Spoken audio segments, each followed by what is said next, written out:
Class BA second year में हमारा जो एकांकी वाला टॉपिक है वो अभी चल रहा है। हमने सारी एकांकियाँ लगभग पढ़ ली हैं। तो आज हम जो सेकंड पेपर है उसकी जो 5वीं इकाई है उसके अंदर नाटक और एकांकी के तत्व, उनकी विकास यात्रा और दोनों में अंतर, ये आपके लगता है। तो आज हम पढ़ेंगे एकांकी के तत्व। एकांकी को क्या है, वन एक्ट प्ले भी कहा जाता है, जिसमें किसी एक घटना का या किसी एक विषय या घटना के ऊपर जिसमें संपूर्ण कथा आधारित होती है उसे एकांकी कहते हैं। तो एकांकी के जो तत्व हैं वो है 8 तत्व। सबसे पहला जो तत्व है वो है कथा वस्तु। कथा वस्तु यह क्या है, रचना का मूल आधार है, जिससे क्या है पात्रों के चरित्र का विकास होता है। अगर कथा वस्तु ही नहीं होगी तो रचना कैसे होगी, एकांकी की रचना किस प्रकार से हो सकती है, हम कल्पना भी नहीं कर सकते। तो कथा वस्तु का होना अनिवार्य है। यह क्या है, रचना का मूल आधार भी इसीलिए कहा गया है, इसके अभाव में रचना नहीं हो सकती। तो कथा वस्तु रचना का मूल आधार है और पात्रों के चरित्र का विकास है। एकांकीकार जो है अपनी कथा वस्तु को राजनैतिक, सामाजिक, धार्मिक, आर्थिक इन क्षेत्रों से उठा सकता है। कहीं से भी कोई वो अपना विषय चुन सकता है। क्योंकि इसी तरह से एकांकी के जो भेद है वो भी हम पढ़ते हैं ना, सामाजिक एकांकी, राजनैतिक एकांकी, ऐतिहासिक एकांकी, ठीक है, धार्मिक एकांकी। तो वो उन विषयों पर ही आधारित होती है जिस विषय को लेखक ने या रचनाकार ने चुन करके अपनी एकांकी को लिखा है। तो इसी आधार पर क्या है, कथा वस्तु का जो क्षेत्र है वो किसी भी क्षेत्र से वो उसको ले सकता है, यह एकांकीकार के ऊपर निर्भर है। तो कथा वस्तु क्या है, रचना का मूल आधार है। कथा वस्तु सामाजिक, राजनीतिक, धार्मिक, आर्थिक किसी भी क्षेत्र से इसकी कथा वस्तु का चयन किया जा सकता है। ऐतिहासिक भी हो सकती है, जैसे हमने दीपदान एकांकी पढ़ी थी 12वीं में। दीपदान एकांकी क्या है, ऐतिहासिक एकांकी है, जिसमें इतिहास की किसी घटना पर उठाई गई, उसमें एक विषय पर उसके अंदर लिखा गया है। दूसरा क्या है, पात्र व चरित्र। हर एकांकी के अंदर क्या है, पात्र होते हैं जो वो कथा वस्तु के अनुसार अभिनय कर रहे हैं या बातचीत कर रहे हैं या जो वो वर्णन कर रहे हैं या जो वो दिखा रहे हैं।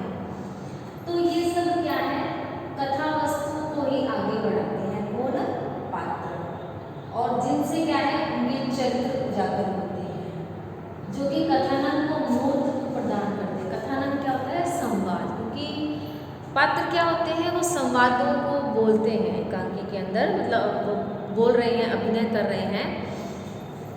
तो कथानक को क्या है, मूर्त रूप प्रदान करते हैं कौन, पात्र और चरित्र। पात्र जब कथा वस्तु के अनुसार उसमें दर्शाया जाता है, एकांकी के अंदर उनके संवाद दिखाए जाते हैं, तो उनसे क्या है पात्रों के चरित्र भी उजागर होते हैं। तो एकांकी क्या है, वन एक्ट प्ले है, अर्थात एक छोटे से अंक में ही उनकी संपूर्ण कथा आधारित होती है। तो यह छोटी होती है इसकी कथा वस्तु भी, तो इसके अंदर पात्रों की संख्या भी क्या है, सीमित ही होती है, अधिक पात्र इसमें नहीं लिए जाते हैं। उसके बाद तीसरा इसका जो तत्व है वो है संवाद। संवाद क्या है, पात्रों के चरित्र को अभिव्यक्त करते हैं और कथा को गति प्रदान करते हैं। संवाद कौन बोलेंगे, एकांकी के पात्र जो अभिनय कर रहे हैं या जो उसके अंदर दर्शाए गए हैं पात्र, उनकी जो बातचीत उसमें दिखाई गई है, तो वो क्या होती है, वो क्या है कथा को गति प्रदान करती है। इसके अनुसार क्या है, कथा धीरे धीरे आगे बढ़ती है और साथ ही उनके संवाद से क्या है, पात्रों के चरित्र भी उजागर होते हैं, उनके चरित्र के बारे में हमें पता लगता है, उनके चरित्र का विकास भी संवाद के माध्यम से ही होता है। तो एकांकी के जो संवाद है वो कैसे होने चाहिए, छोटे, संक्षिप्त, रोचक, आकर्षक और कौतूहल उत्पन्न करने वाले संवाद होने चाहिए, पात्र के अनुकूल संवाद होने चाहिए। उसके बाद है भाषा शैली। भाषा शैली जो है एकांकी की कैसे होनी चाहिए, पात्र के अनुकूल होने चाहिए और पात्र और परिवेश के अनुरूप होनी चाहिए और बोधगम्य होनी चाहिए। बोधगम्य अर्थात हमें समझ में आनी चाहिए कि पात्र के अनुसार जिस तरह का पात्र दिखाया गया है एकांकी के अंदर, उसकी भाषा भी उसी ही प्रकार की होनी चाहिए जिससे हमें उस पात्र का परिचय मिल सके, उसका चारित्रिक विकास हमें पता लगे इस एकांकी में यह कौन सा पात्र है, किस पात्र को यह दर्शा रहा है। मान लीजिए हमने जब दीपदान एकांकी पढ़ी थी उसमें उदय सिंह है, ठीक है, पन्ना धाय हैं, तो उनकी जो पन्ना धाय क्या है वो एक दासी थी, उनके यहाँ मतलब सेविका थी, उनकी भाषा अलग से दिखाई जाएगी और जो उदय है वो राजा है तो उसकी भाषा अलग होगी। तो इस तरह से क्या है, जिस तरह का जो पात्र होगा उसकी भाषा शैली उसी प्रकार की होगी ताकि हमें पात्रों के बारे में पता लगे कि यह किस तरह का पात्र है इस एकांकी में। पात्र और परिवेश के अनुरूप ही भाषा होनी चाहिए। फिर है अगला तत्व उद्देश्य। कोई भी कार्य क्या है बिना उद्देश्य के नहीं हो सकता। उसी प्रकार एकांकीकार जब एकांकी लिखता है तो उसका भी कोई ना कोई उद्देश्य होता है। अगर वो राजनीतिक क्षेत्र से एकांकी को उठाया, उसने विषय वस्तु वहाँ से ली है तो उसका कोई ना कोई राजनीतिक कोई व्यंग्य या कोई बात या कोई समस्या वो हमारे सामने दर्शाना चाह रहा है। सामाजिक क्षेत्र से उसने कथा वस्तु को लिया या धार्मिक से या राजनीतिक से या ऐतिहासिक, जिस भी विषय क्षेत्र से उसने कथा वस्तु का चयन किया है या वर्तमान की परिस्थितियों पर आधारित कोई एकांकी है तो उसमें वर्तमान जीवन की किसी न किसी समस्या को या कोई ना कोई ऐसी बात जो हमें वो स्पष्ट करना चाह रहा है तो उस उद्देश्य को उसने इसमें निहित किया होगा। जैसे हमने कल पढ़ी थी समर्थ को नहीं दोष गोसाई, उसमें क्या था, महंगाई और जमाखोरी की समस्या को दिखाया गया था, है ना, ये उस एकांकी का उद्देश्य था। जैसे हरी घास पर घंटे भर एकांकी पड़ी थी, उसमें क्या था, 3 तरह की जो जीवन की स्थितियां हैं उनको दर्शाया गया था, ठीक है। और भी हमने बहुत सारी ऐसी एकांकियाँ पढ़ी थी, जैसे हमने वो पहली एकांकी पढ़ी थी 1 तोला अफीम की कीमत, उसमें क्या था, दहेज प्रथा को दिखाया गया था। तो कोई ना कोई वो सामाजिक एकांकी थी तो समाज में जो दहेज प्रथा है उसको इसमें दिखाया। तो जहाँ से जो कथा वस्तु लेखक लेता है, एकांकीकार लेता है, तो उसका जो उद्देश्य भी कुछ ना कुछ वो उसमें निहित रखता है। तो बिना उद्देश्य के एकांकी का होना क्या है, संभव नहीं है। तो एकांकीकार क्या है, कोई ना कोई उद्देश्य जरूर रखता है। उसके बाद है संकलन त्रय। संकलन त्रय क्या होता है, एक ही कार्य एक ही समय में एक ही स्थान पर होना संकलन त्रय कहलाता है। जैसा कि एकांकी है ही वन एक्ट प्ले, तो एक अंक में ही उसकी संपूर्ण कथा जो है समाप्त हो जाती है।